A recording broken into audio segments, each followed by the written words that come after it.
At this point in time, we have a very special conversation lined up with Raamdeo Agrawal of Motilal Oswal on what his expectations are from the market in 2017. With me now is Raamdeo Agrawal of Motilal Oswal Securities. Needs no introduction. As a part of his annual exercise, he's written the 21st Annual Wealth Creation Study. This is the report, and this report is different from the previous 20 reports because they were focusing in on what to buy, how to select a stock to buy, but this focuses in on the weightage or how much should one buy. Thank you so much, sir, for taking out time for us. Could you just explain our viewers about the 21st Annual Wealth Creation Study and why is it different from the previous 20 studies? Yeah, so first only we did on what to buy, fundamentally how to pick up a stock and within them what to find in terms of characteristic. But we said let's do a little more in terms of what it takes to make money in the market. So there are two fundamental things in the market. One is what you buy and second is how much you buy. Because in 100 rupees you can buy 20 stocks of 5 rupees each, or you can buy 2 stocks, say 5 stocks of 10% each, and then rest of the 50% you can decide to put in 15 stocks. The outcome will be very different. So how do you see, because your money is there, you want to manage $1 billion or $2 billion or $5 billion, how many stocks you want to buy and how much each stocks should have, that has a huge bearing mathematically on how much money you make. So we said let's look at this subject, how much to buy in this particular study, and we went about looking around for ideas. How do you, globally is there any set idea about this particular thing? And we realized that academia is very, very poor in this. There is very little written and there is not much of literature on how much to buy. Everybody practices its own way, like somebody will do 100 stocks with 1% each, or somebody will have 100 stocks. Out of that, top 20 will have say something like 60-70%. You'll have a huge concentration in the top 5, 10, 15 stocks, and then there will be a long tail where 0.5%, 1/4%, even 0.1% will also get a mention in other things. So that's one style of deeply diversified. Then you have the likes of the masters like Buffett, Munger, Keynes, and so these guys, they have gone about concentrated investing, which is like a 3 stocks, 5 stocks, 10 stocks, less than kind of a 10 stocks. Buffett says that you will not go beyond 80 stocks if you know the stock what you are buying, and there should be a gap between number 1 and number 8 also. Within 8 also not equal weight, not 12% each, but number 1 should be more like top 3 stocks should be more like 70-80% types. So basically, so they have done very well in the past. So their thing to be learned. So when we look for the framework, where is the framework for how much to allocate? Then we found that Kelly's formula. Kelly is a scientist in Bell Labs in 50s. So he had given some formula for bet sizing in casino. But casino situation is very different from stock market situation, but that became the cornerstone of this study. So say if you have 10 names that you like in the market, and say top 3, as you said, are the top conviction. You right now are not invested and you have 100 rupees. How will you determine the top 3 names and what will be the percentage allocation? How will you determine that? Yeah, so even earlier also we were doing the same thing. We were never very diversified. We always had 15-20 stocks. So, but then allocations were not that scientifically decided. So most of the time what happens is you buy certain stock, and when it does very well, that 4% becomes 8 or 9%, right, and then you are pretty happy with that. Rather than starting with 8-9% and making that 16%. Yeah. So so in PMS to some extent we have done, but in mutual fund in any case the restriction is of 10%. So there I think the opportunity to allocate more rationally is there, because it's one single portfolio. So what happens is that you can decide to buy for all 100,000 people or 200,000 people simultaneously. So in this the allocation for top 10, 3 or 4 in top 10 could be on the basis of where exactly you feel. See, like you take interview, out of 5 interviews, one interview has gone better than others. So we have to figure out where exactly you think there is a asymmetric payoff going to be. as and when you realize, if you don't realize and it turns out to be asymmetric, you can do nothing about it. You will remain, say, equal weight allocated. Say 10 stocks means 10% each. But if by chance you realize that this stock is going to be much better than others, then you must up the ante and buy a lot more. And in fact, you must try first to create more edge. Understand that particular situation more deeply and increase your edge over the market. Now, what is the edge over the market? You got to, your edge over the market is, this is an efficient market. It's broadly, markets are fairly efficient because thanks to cable channel, internet and companies' own disclosures and all and quarterly results, market broadly knows 98, 99% of the information. There will be 1 or 2% which market has missed out. So you have to know a lot more than what market knows. And at the same time, you must also know what that price has built in. I mean, how much the market knows, that you must know. Right. Because then only you can figure out the edge, that you know more than the market. And when you know more than the market, that's where once you reach into that situation, that is where the research plays a major role, and your own hard work, the framework, that comes into play. And when you realize that you have an edge, you start allocating more. Right, but it can even work the other ways because a lot of things change. So how essentially one has to keep updating the data? As you said, you can allocate 5%. Yeah. The stock probably doubles or triples, it becomes 12% of your portfolio. Then the PEs are high or expectations are very high. Plus at the same time, things like demonetization which have happened could suddenly change the business. So how essentially do you now take that risk of 12% and then start to trim down position? So it's a very dynamic thing, and I mean, we are also in learning process in the sense that how exactly to apply. We have been doing it on a constant basis because in mutual fund you have inflow, outflow on ongoing basis. But I would think that every quarter you get the full portfolio results come. You must do your analytics every quarter at least, and we have the discipline of doing the on a 3-year basis analytics and on a quarterly basis, and of course 1 year also. So 3 months, 1 year, 3 years. So we keep looking at things on that basis, and when the results come and when you are meeting the management, when you are interacting, when you are reading some book somewhere, you start getting a lot more confident about the future of a company than some other companies in a portfolio. So I would think that life is almost on a daily basis, but for a full portfolio manager. But quarterly, of course, the discipline must be there. Right. We can just take an example of Bajaj Finance, a great success story. Yeah. But if you just look at the returns, I mean, in the last 18 months, it's really just gone up. So if somebody was patiently waiting with great amount of allocation to it, can it sometimes become difficult when a stock is just discovered? See, this stock market is crazy place. What happens is that once you start seeing that this earnings are kind of accelerating, clearly that stock is going to do well. Okay. Now, what happens in the next 2 or 3 years, the stock goes up by 40-50 times. I have seen many stocks going up by anywhere between 10 to, Bajaj Finance must be up by at least 50 times in 3-4 years, 5 years. Okay. Now, earnings have also grown, earnings have not grown that much for sure. Earnings have grown much lesser, maybe 10 times. But stock has, because of re-rating, stock has gone up by 5 times. Right. Now, in that situation, you don't know how much of the future growth has already been built into the price. Right. And that's where the main problem comes, because the successful stocks, you tend to overstay.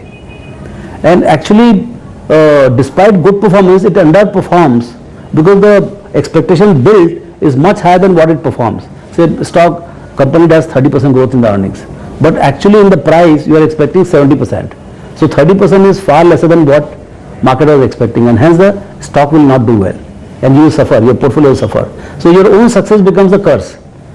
So that overstaying starts.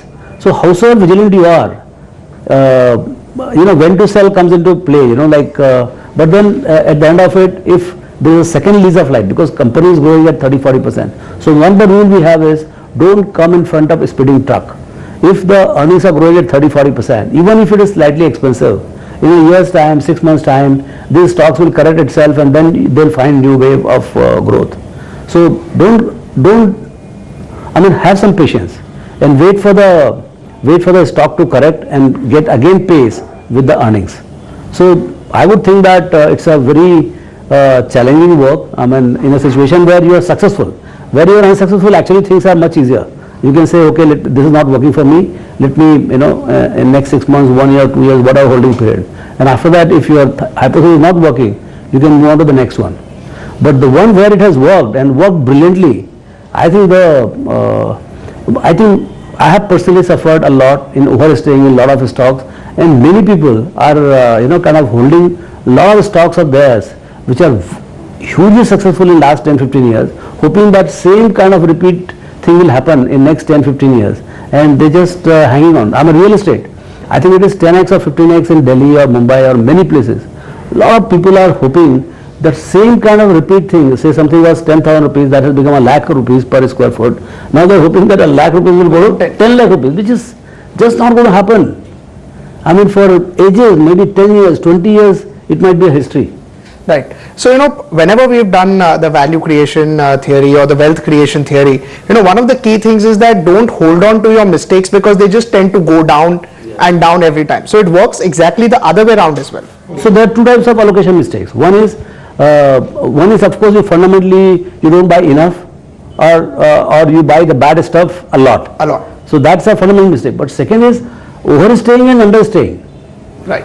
Overstaying with successful stocks and also understaying with successful stocks. Both are mistakes. Both are mistakes, because if you cut the flower quickly, say doubled or tripled, and you think that before it goes down, let me sell, and it goes to 10 times or 20 times, then again also you feel very bad. Right. So, it's kind of a tricky kind of situation, where to get the top of the growth and last bit of juice out of the stock is very tough. So how do you kind of bring rhythm in the portfolio management in terms of you buy right? That part is separate. You buy right, then you allocate well, and allocate well for a adequate period. So it's quite a bit of balancing. Right. Always we have also been taught, when we were learning finance in college, that diversification is one of the most important things. So within 8 or 10 stocks or 7 stocks what you're looking at, diversification even becomes much more important. So you can only have a one Bajaj Finance and maybe not any other big NBFC? Yeah, it depends on the portfolio manager. I mean, you can have, sectorally, we say that individual stocks will not buy more than 10%, and sector-wise will not go beyond 25-30%. So you can have, 3 more NBFCs or private sector banks or whatever, financial sector per se.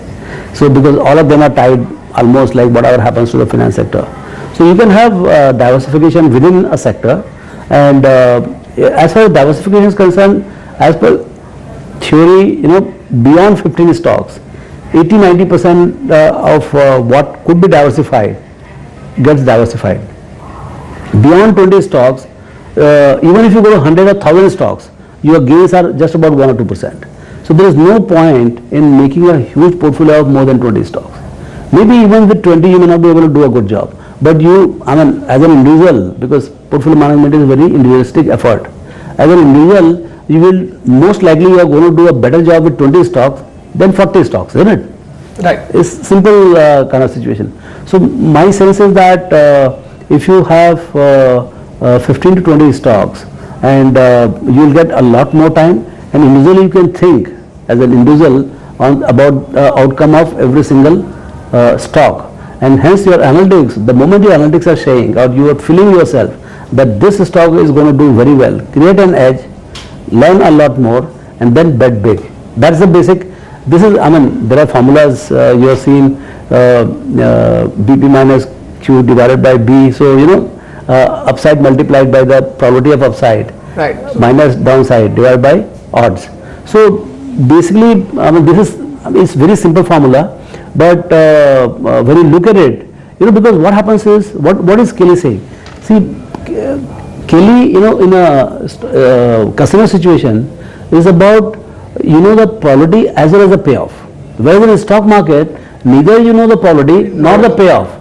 So in that kind of a hazy situation, you only one tool you have is a given price. Facts are with you. You go and find the facts of the company in the research and look at the price. Whether the price is reflecting all the facts in your mind or not. If you know more than what the price knows, go and buy and make money. Right, and where the prediction, or where you think the numbers would go, that's where a little bit of that's what the price should be telling you. Say if it is 80p or 70p, market is telling you that this stock, I mean the company's current profit is must grow at about 40-50% to justify current valuation. Right. But if your facts are saying that it may not be able to grow at 50%, actually it can grow at 30%, or management is guiding at 30%. You better take your profits because the market is expecting 70% and you are likely to get only 30-35%. So price will correct itself. Price will correct itself. It's there fully in price. You don't have any edge. Market is run ahead of you. Right. But accepting that market has run ahead of you requires a lot of courage, you know. Let's just talk about 2017 as well. So, a lot of people, we are getting calls after the recent fall. How should one invest? Say, assuming markets are here around 7,900, 8,000. Most of the allocation should happen, incremental allocation should happen to equity for investors? I don't know. I'm out and out equity guy for so many years. So, I would not, I mean, the wealth planners will be able to tell you. But if you look at the situation, I mean, there are only two asset classes, I would say, realty and fixed income against the equity. So reality is in shambles, and I think with this RERA and demonetization, I think the worst impacted segment will be realty. And highest I would say, mispricing has happened in the realty side, particularly in Mumbai and Delhi, particularly Mumbai and all. So I think a lot of correction is to happen. At least time-wise correction will be there more than price-wise.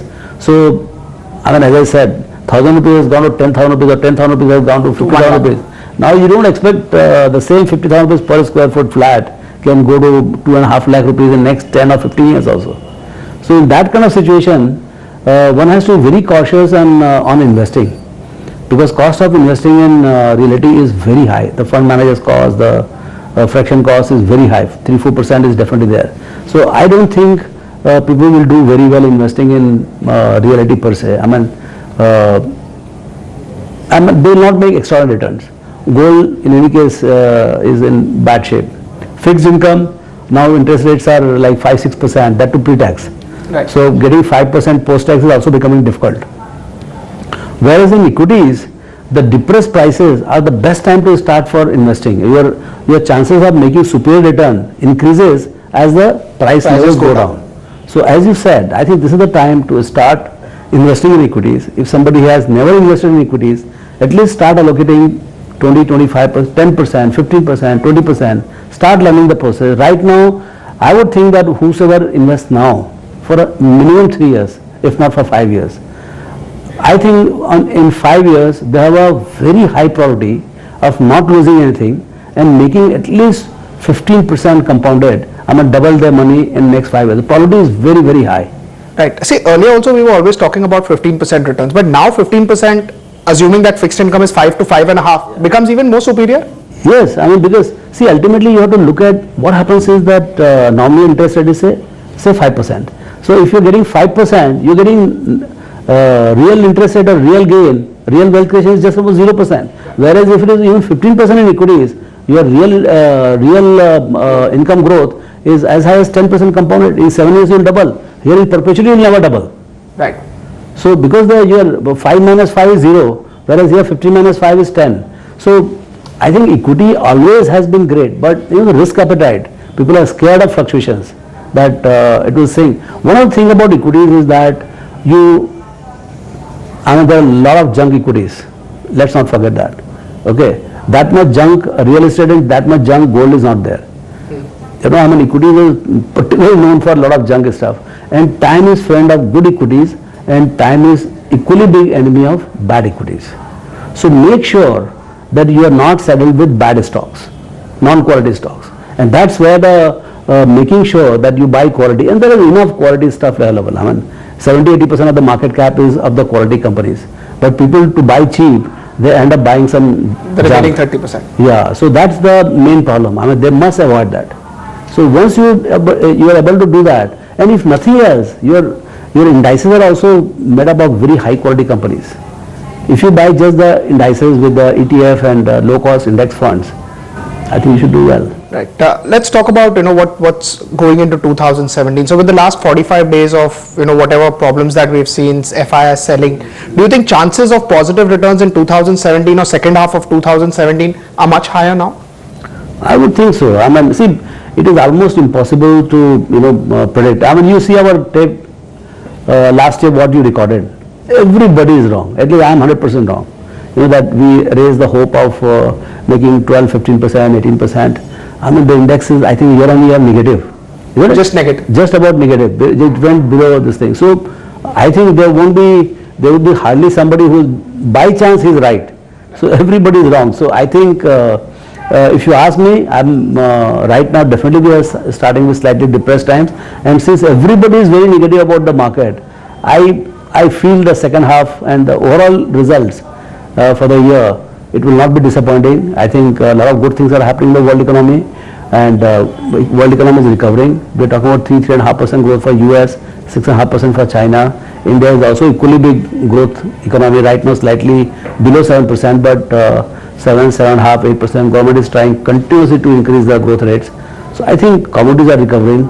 I think a lot of backdrop is good for, and I hope demonetization is behind us. Remonetization and stimulus in the economy is ahead of us. So I would remain optimist and think that 2017 will end up well.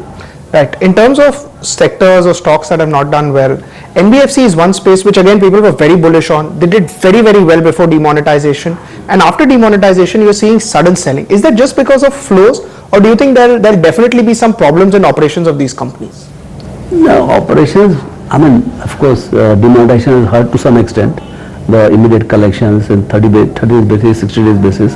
But I think there was too much of piling on had also been happening in these companies, whether it is MFI companies or so-called NBFCs, housing finance, and also I think there was a bit of over buying which had happened. I think that is getting corrected, and not only in them, I think the entire market is getting corrected, because the P multiples of a lot of these mid caps are really very, very high.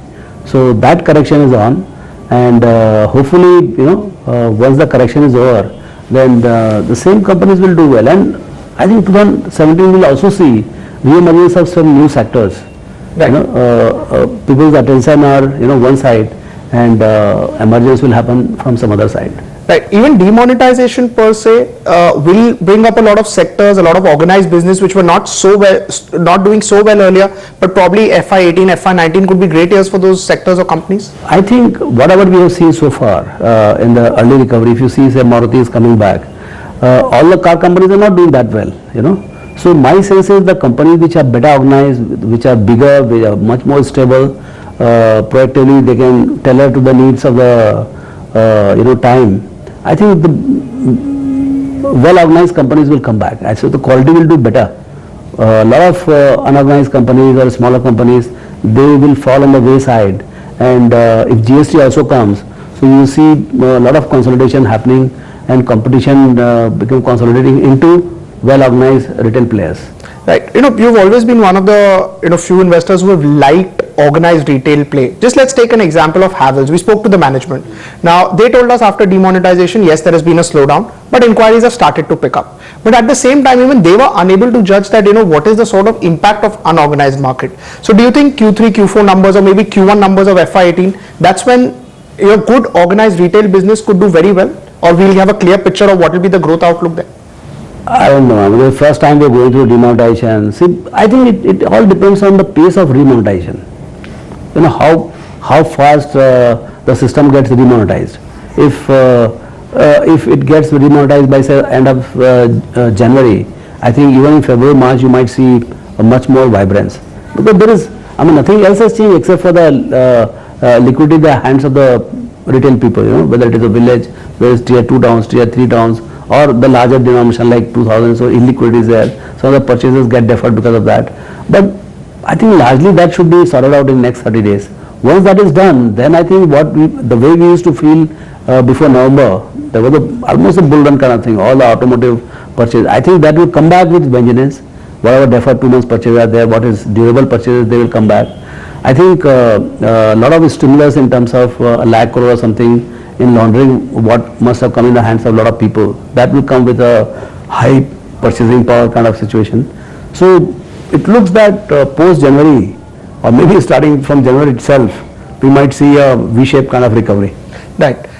Going into this budget, there are a lot of expectations that for individual tax brackets might be increased, for corporate tax rate might be cut quite significantly. All that, even if it is done in a very phased manner, or if the direction is on the positive side, could have a big impact on these organized retail players? Not organized. See, I think the government's intention right now, main fight government has is with the black money.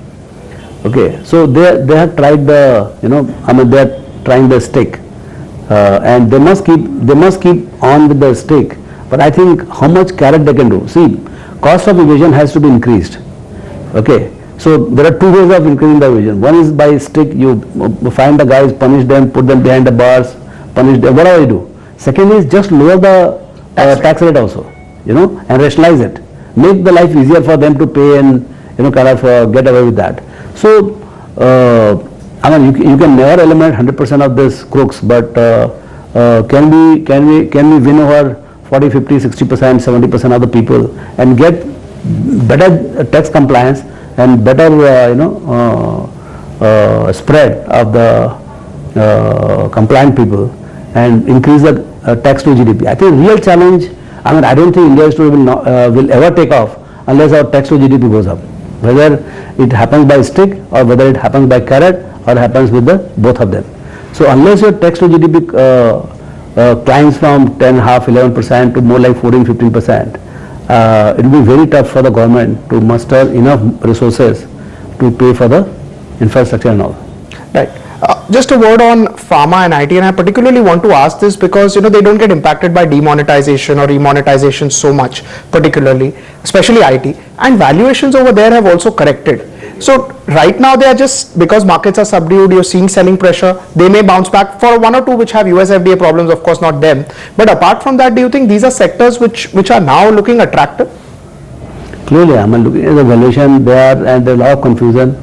But these are sectors where you have a global competitive advantage. There is no alternative to Indian IT, there is no alternative to Indian generics. I mean, whatever the growth pangs right now in terms of global economy being slow, a lot of business models are changing, everything is going to the cloud. So your old model, headcount driven model is being challenged. So those issues are there, but basically both the industries are very stable and very profitable. And at 69, 70 rupees to a dollar in a weak currency situation, they are particularly beneficial. So clearly, and valuations have corrected a lot. So wherever you see opportunity that these companies are clean, they are not challenged by the current whatever is going on, those companies will do very well. Right. Raamdeo, just a last word for our viewers. They always look for ideas from you. I know you cannot talk about stocks, but any sectors where they are looking to research where you think that could be outperformers in 2017, maybe any two where they can 17 is tough to say. Yeah, 17 is very tough to say, but longer term, 3 to 5 year basis, say private sector insurance, that's going to be a very large opportunity. Very, very large opportunity and very high quality opportunity, because in insurance, unlike in banking, insurance has all the benefits of value migration and private sector, and consolidation is a lot more compared to banking. So of course opportunity size is also smaller and is far more regulated than banking, but since the competition is lesser, I think going forward the private sector banking, private sector insurance opportunity could be pretty large and very long term, in the sense that some opportunities are cyclical, some opportunities are for 2-3 years. This is an opportunity for much longer period, So that one looks to be, and they could also be beneficiary of this demonetization, where a lot of savings products, financial savings products are going to be kind of, I'm just hoping that allocation to insurance or other savings products, they increase significantly starting from January. But even otherwise, I think insurance has a lot more opportunity. That looks one segment. One must wait for the newer opportunities to emerge. Clearly, something will give in the sense that, let's see what comes out of this entire exercise and what does government do with the resources which they get in. Is there infrastructure spend going to pick up? So can we buy some capital goods companies? So I think it's a wait and watch. Opportunities, they keep coming. It's not that today only we have to look at it. Raamdeo, thank you so much for taking out time for us. Hope our viewers learned a lot. I did. Thank you so much.